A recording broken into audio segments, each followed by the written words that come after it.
कांग्रेस नेता राजेश तिवारी ने पुलिस प्रशासन और प्रशासनिक अधिकारियों पर भ्रष्टाचार, लूटपाट जैसे गंभीर आरोप लगाए। मंझौली पुलिस 20-50 हजार लेकर अवैध शराब, जुआ, सट्टा, चोरी जैसे अनैतिक कार्य करने वालों को छोड़ देती है। पुलिस प्रशासन सभी अवैध कार्य करने वालों से पैसा वसूल करते हैं, तभी तो कार्रवाई नहीं करते। कटाव धाम की शराब दुकान के पास महिलाओं के साथ अभद्रता, बच्चियों के स्कूल आने जाने में दिक्कत होती है। शराब दुकान हटनी चाहिए। कांग्रेस पार्टी से विधायक टिकट के स्थानीय प्रत्याशी के रूप में दावेदारी। तिवारी ने कार्यकर्ताओं के साथ कटाव धाम शराब को लेकर तहसीलदार से शराब दुकान बंद करने की मांग की। ब्लॉक अध्यक्ष आशीष पटेल ने कहा कि यदि 3 दिन में शराब दुकान नहीं हटी तो उग्र आंदोलन किया जाएगा और इसकी जिम्मेदारी प्रशासन की होगी।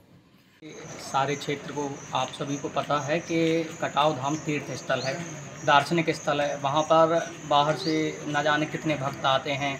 कोई आस्था को लेकर आता है, कोई दार्शनिक स्थल समझ के आता है, कोई तीर्थ समझ के आता है।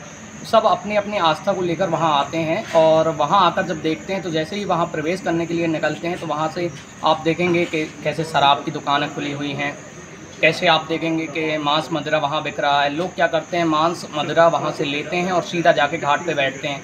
घाट पे पीने के बाद जो भी बाहर से हमारे श्रद्धालु आते हैं उनके साथ अभद्रता होती है।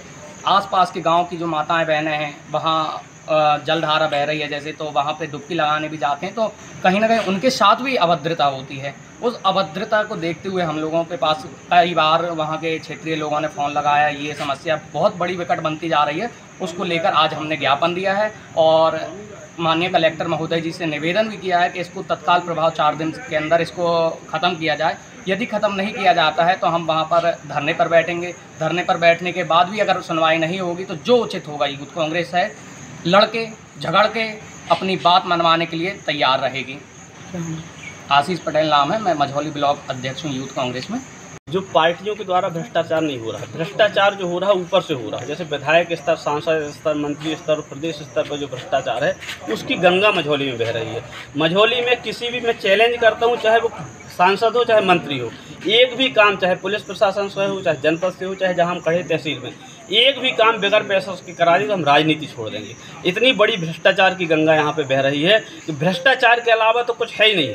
पुलिस प्रशासन तो जाती है सिर्फ इसके लिए जाती है, चोरी के, दारू के लिए पकड़ने के लिए, सिर्फ इसलिए कि कहीं 20,000 मिल जाए, कहीं 50,000 मिल जाए। गरीब से गरीब लोगों से पैसा कहाँ से दे रहे हैं, उनकी कहाँ से आहें निकल रही हैं, वो तो भविष्य बताएगा। लेकिन सिर्फ बात यह है कि मध्य प्रदेश में भ्रष्टाचार है, उसकी नमूना यहाँ पे देखने को मिलता है। विपक्ष विरोध क्यों नहीं करता? सारे लोग विरोध कर रहे हैं, उसकी आवाज़ उठाई जा रही है। अभी भी हमने बात रखी और अगर नहीं सुना जाएगा, क्योंकि ऊपर के नेताओं का इसमें हाथ है। यहाँ से भी पैसा ऊपर तक पहुँचता है, दारू का पैसा भी पहुँचता है, जुआ का पैसा भी पहुँचता है, सट्टा का पैसा भी पहुँचता है। तो उनका हाथ है और वो ऐसे अधिकारियों को यहाँ पे बैठाते हैं जो उनके नीचे रह के काम कर सकें। लगभग 7 से 8 पार्षद नगर परिषद में हैं, बावजूद इसके नगर परिषद में विरोध नहीं जता पा रहे हैं। पार्षद क्या बिक चुके हैं क्या? देखो, पार्षद बिके नहीं हैं, फिर विरोध क्यों नहीं जता पा रहे हैं? राजनीतिक समीकरण में कोई किसी के सपोर्ट से, कोई किसी के, जैसे अगर कांग्रेस को जीतना है तो भाजपा वाले भी सपोर्ट करते हैं। मध्य प्रदेश में सरकार आज कांग्रेस की बनेगी तो भाजपा के लोग भी उसमें सपोर्ट करेंगे, वोट करेंगे, तब सरकार बनेगी। तो एक छोटा स्तर है, सब एक दूसरे से परिचित हैं और एक दूसरे से संबंध है, पार्टी अलग है, तो वो अपने अपने संबंधों के कारण भी वहाँ पे विरोध नहीं कर पा रहे। पार्षद विरोध इसलिए नहीं करेंगे कि उनको 5 साल वहाँ पे बैठना है। विरोध करना पड़ेगा आम पब्लिक को, हम जैसे नेताओं को और कांग्रेस के कार्यकर्ताओं को। उनको तो काम करना है, उनको 5 साल साथ में बैठना है, तो उनसे मतलब विरोध की उम्मीद ना करें और वो विरोध कर भी नहीं पाएंगे। आपका कहना है अभी तो ये सारे अवैध कार्य कर रहे हैं, तो किसके संरक्षण चल रहे हैं? क्या पूरी मध्य प्रदेश सरकार अवैध? अभी आज पेपर में देख लो कितना बड़ा कंप्यूटर का 55 करोड़ का आज घोटाला आया है। दवाइयों में 25 पैसे की दवाई 100 रुपये की बेची गई, उसी में सतपुड़ा भवन में आग लगाई गई। कोई भी विभाग, कोई भी खरीदी ऐसा नहीं है जिसमें भ्रष्टाचार और घोटाला ना हो। सिर्फ स्कीमें इसीलिए निकाली जाती हैं भ्रष्टाचार की। मैं राजेश तिवारी हूँ, पाटन विधानसभा से कांग्रेस पार्टी के लिए टिकट मांग रहा हूँ और मंझौली में रहकर तो मंझौली की बात करके टिकट मांग 25 साल हो गए। कटाव की भी बात जिसके लिए भी हम यहाँ पर आए थे, कटाव दार्शनिक स्थल और दार्शनिक के साथ लोगों की आस्था का केंद्र है। कोई भी तीज त्यौहार व्रत आते हैं, महिलाएं बुजुर्ग सारे लोग वहाँ पे अपनी आस्था के लिए डुबकी लगाने के लिए, स्नान करने के लिए, पूजा करने के लिए जाते हैं।